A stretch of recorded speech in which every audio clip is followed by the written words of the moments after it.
Hey, what it do, sports world, and welcome to the Real Untouchable podcast, man, with me, Ray Diggs, man. It's so good to be back. Hey, I got a special episode. I want to talk about this year's top 10 in a college football teams as we get ready to head into this amazing season, man. We got 10 more days, basically 9 more days before college football officially kicks off. Okay, before I get started, man, make sure y'all hit the like button, the subscribe button, and also the share button, and make sure y'all give me your feedback on what you all think about this segment. But listen, I want to talk about everything that's been I want to talk about my top 10 teams, man. As y'all know, ESPN and everybody else released their top 25. I'm gonna go top 10, okay, of the top 10 teams heading into this season, okay. And I know a lot of people are gonna be like, oh, how this team right here get to be number 2 or number 3? I'm gonna explain to y'all what went into my rankings, okay. But hey, it's good to be back, man. It's so good to be back on the podcast, man. It's right. It's my first podcast back in a while, and it's so good to be back. But hey, like I said, let's go ahead and jump into this thing. This is the Real Untouchable podcast, top 10 preseason rankings. Okay, I'm gonna start off. I said top 10, but I'm gonna start off with 11 teams. Okay, I could not leave this team out of the top 10. Okay, so I'm gonna go at number 11. It's the Michigan Wolverines out of the Big Ten. Okay, I'm gonna put Michigan there, and the only reason why I put them outside of my top 10 was because all the Jim Harbaugh leaving, and then all of the controversy that's surrounding this team heading into this season. So that is really the reason being that this team right here is not in my top 10. Okay. And that's why I rotated them from 10 to 11. Okay. And that's basically what went into me putting them outside of the top 10, which is all of the controversy and also Jim Harbaugh leaving for the NFL. So my number 11 team is the Michigan Wolverines. Okay, number 10, it's the Missouri Tigers out of the SEC. And I know people is probably looking at me, how is Missouri in the top 10? Missouri is going to be one of the surprise teams. They were one of the surprise teams last season. And I expect for this team right here to be really, really, really good again this year. Hey, and I'm going to tell y'all something. Don't look up. And then, you look up this team, Tennessee, are two teams to watch out for in the SEC that could be in the SEC. I'm not saying that, well, maybe even the SEC championship game. Okay. These two teams right here are really bound for a big year, which is the Missouri Tigers. And that's why I got them at number 10. At number 9, it's the Florida State Seminoles out of the ACC. Florida State feels like they was done wrong last year. A lot of people said they was done wrong. I don't think they was done wrong.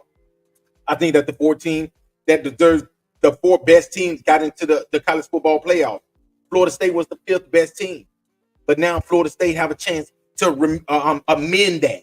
Okay, they feel like they was the best team, one of the better teams last season. Well, guess what? Florida State have a not so hard schedule this year. I feel like Florida State is one of those teams that a win here and a win there can probably be in the college football. That probably will be in the college football playoffs. They are favored to win the ACC, and I can't go against it. I think that they are the best team in the ACC. I just haven't seen enough from Clemson. And, we talk about Miami revamping their team, but I'm going to go with Florida State, and that's why they are the number 9 team in my rankings, okay? At number 8 is the independent Notre Dame Fighting Irish. This team right here, they're ready again this year. I think that this team right here got a chance that, like I said, same thing with them from Florida State. A win here, a win there. Hey, next thing you know, this team right here is 9-0. So I expect for this Notre Dame team to make some noise this year in the college football season. And like I said, this team, Notre Dame, this team right here is going to be a surprise team for a lot of people. I think that a lot of people count them out. A lot of people look at them as weak. But I think that this right here is one of those teams that is a dark horse team to win the national championship. Not saying that they will, but they are one of those dark horse teams that probably can win it all. Okay. At number 7, I'm going to go with the Penn State, the Nittanies. The Nittany Lions coming out of the Big Ten. They're loaded again this year. They got themselves a quarterback. Okay, they got weapons around this quarterback. They got a 2-headed monster back there at running back. This team right here is one of those teams. Yes, they play in the Big Ten. So what do that mean? That means that they're going to have to play against who? Ohio State. They're going to have to play Michigan. They're going to have to play Oregon. Okay, those are 3 of the top teams in this conference. And that's why a lot of people is pretty much counting them down on the list. I think that. this got to be the reason why that a lot of people count this team out. But like I said, they can mess around and get a win here. Probably go maybe in week 8, week 9, and they've only lost one game. I think this team right here can easily be in the college football playoff. Like I said, with a 12-team playoff, a lot of these teams right here is going to get in the college football playoff with 2 losses. Let's just be honest, especially with these 2 super conferences, which is the Big Ten and the SEC. So I expect Penn State to probably be up there somewhere towards the top as well. Okay, and number 6, we got the Ole Miss Rebels coming out of the SEC. Hey, this Ole Miss team is going to surprise people. The only issue that I'm going to have with this team is going to be defense. I don't think offense. I think Lane Kiffin is going to have this team ready. I think Lane Kiffin is going to have this defense. This offense smoking hot. But it's the defense that I'm worried about.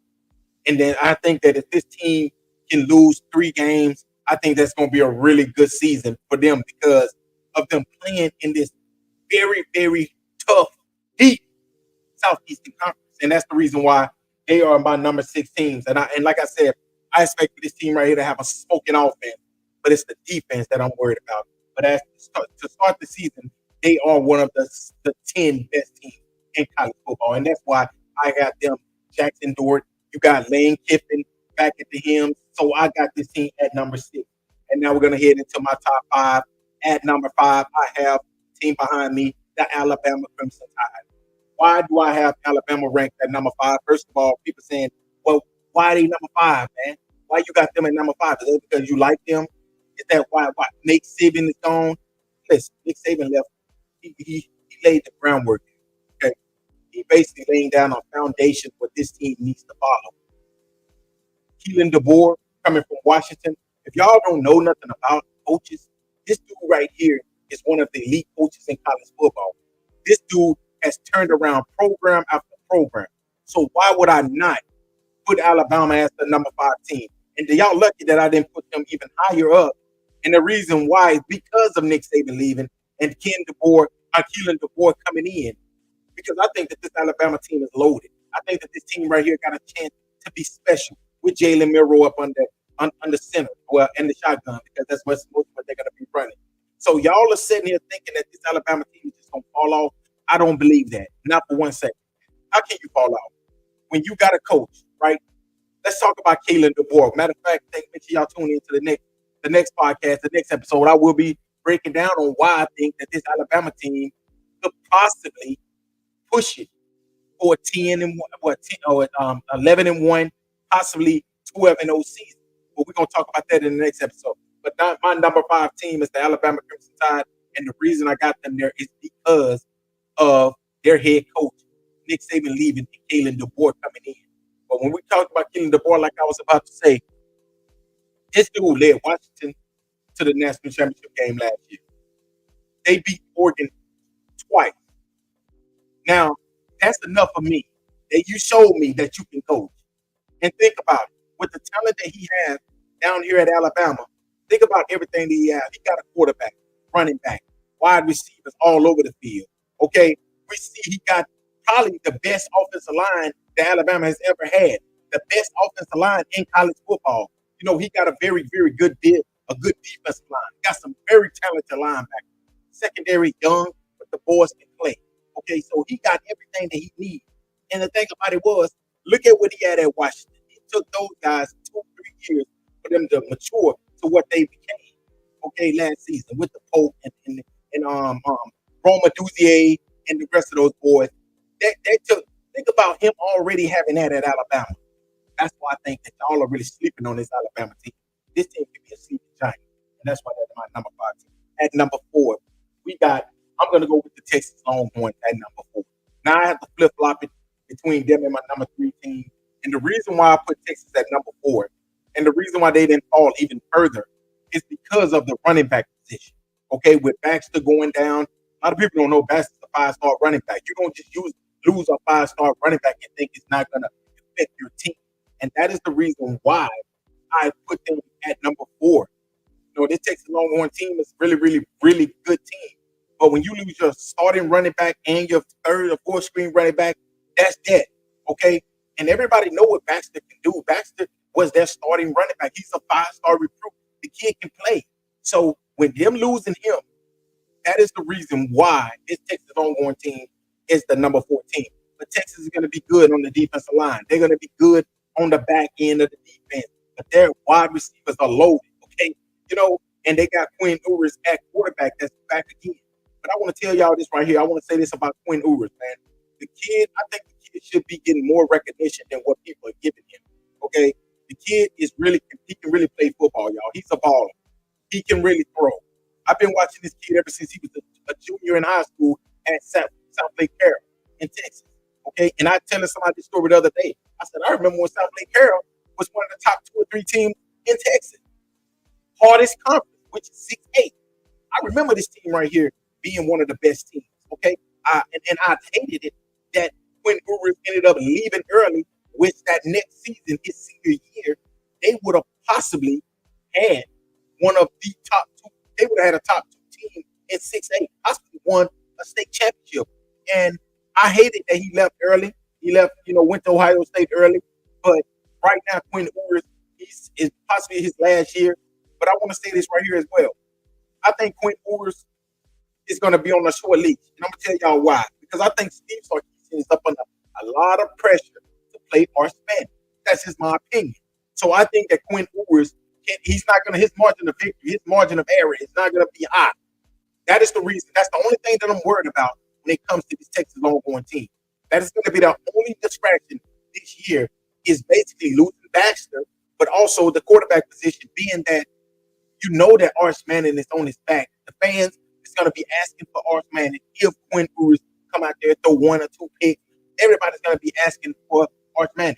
Now, I don't know if Steve Sarkisian is going to accept that, but I just got a feeling that that's going to be their only issue this season. But they are my number 14 is the Texas Longhorns out of the SEC.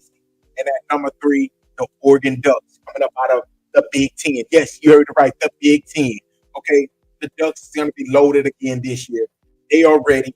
Dylan Gabriel, he left Oklahoma, came over here, and I just think that this team right here is going to run teams in the Big Ten off the field. You have a team that's going to be going up against, and the only game they're going to be going against teams that built defense. But think about all of the teams that they're going to play against. They only play Ohio State. Look at the schedule.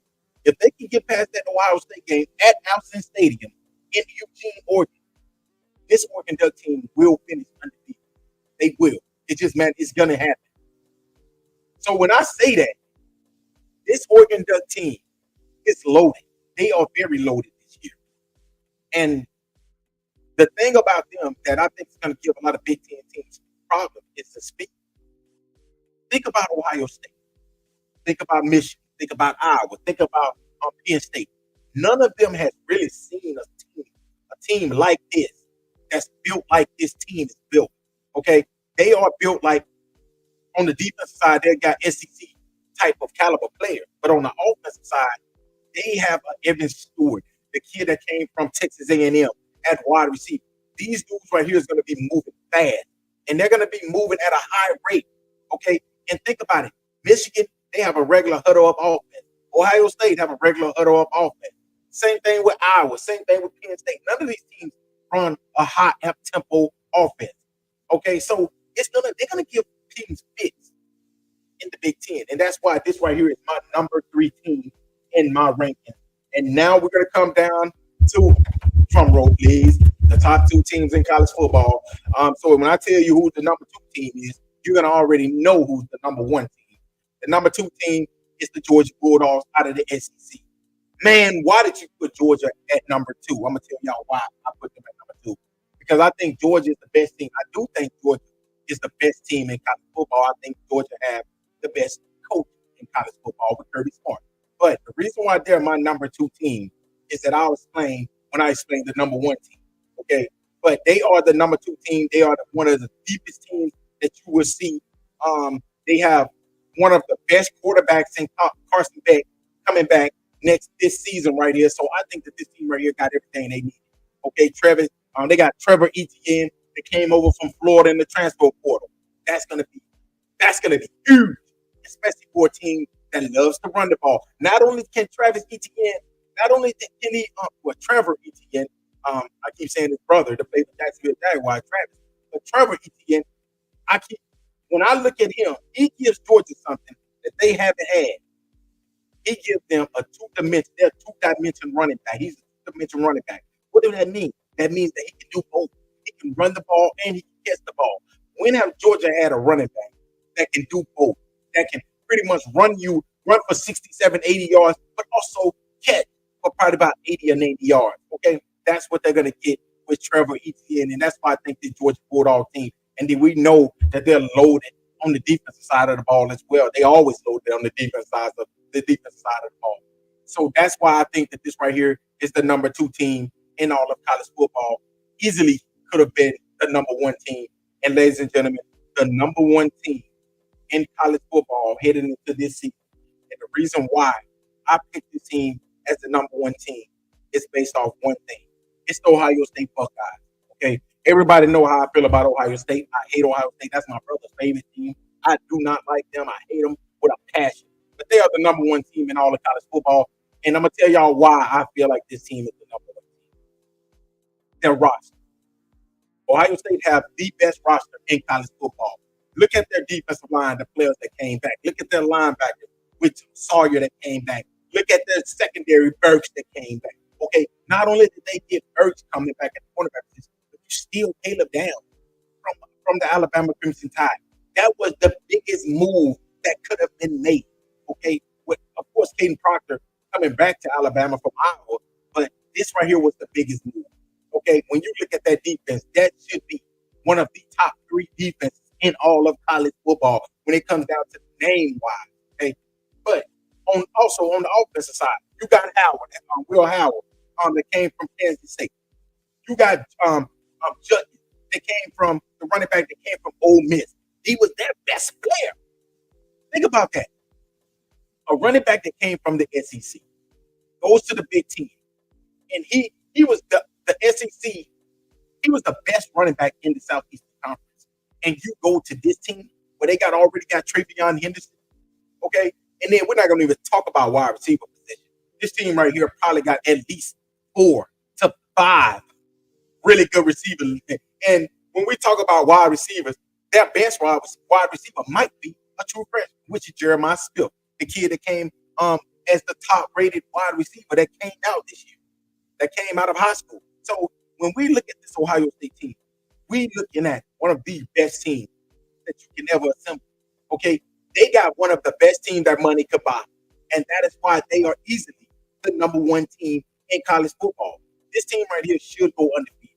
Okay, anything less than undefeated season, national championship is, to me, is a failure. It has to be a failure because if you think about it, the money that they paid for this team. Yes, you heard me right. The money that they paid for this team, you have to win national championship.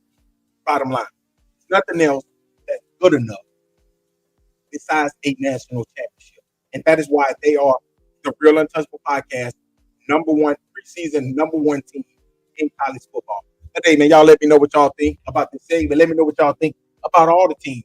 What did I get it wrong at? What team that I should have put in the top 10? What team I should have put in the top 5? Is Ohio State really the number 1 team in the nation?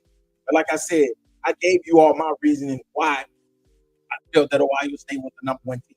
Now, the one weakness that between the number 1 and number 2 team, the weakness that I came up with these 2 teams is one team have an amazing coach and the other one have just a regular coach, meaning that Kirby Smart is the Georgia Bulldogs coach and Brian Day is still Ohio State's head coach.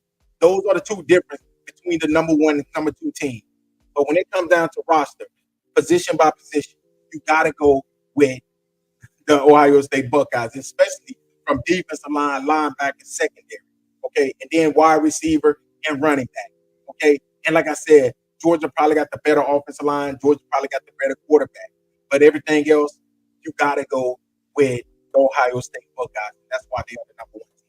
But y'all let me know what y'all think. Until next time, y'all have a great Monday, man. It's so good to be back. And thank y'all again for listening to another great segment of the Real Untouchable. Podcast. Peace.